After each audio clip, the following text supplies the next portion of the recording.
It's a violation of human rights. The province of Alberta is planning to spend $180 million to build 2 involuntary drug addiction treatment centers in Calgary and Edmonton. But some healthcare experts and recovery advocacy groups are raising concerns about the mandatory approach. And the evidence for involuntary care is not strong. You know, it shows more negative outcomes than positive.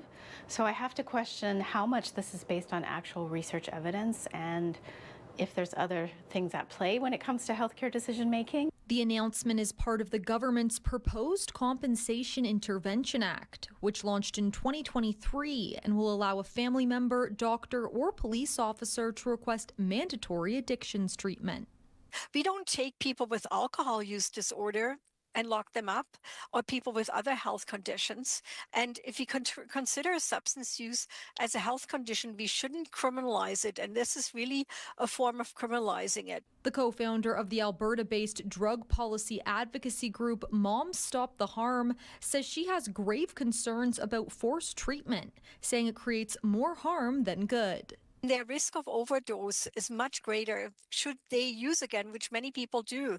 There are studies out of Massachusetts, for example, that show that more than 50% of the people in the study were using again within 1 week of coming out of forced treatment. Schulz adds the harm reduction policies are just as crucial as treatment and believes the province should focus on investing in more resources to support individuals on their path to recovery, rather than enforcing it.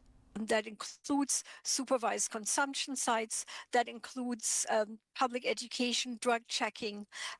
It should also include the provision of regulated alternatives for people who are at greatest risk of dying from drug poisoning. The province is aiming to have the 2 mandatory treatment facilities in operation by 2029. In Calgary, Margot Rubin, City News.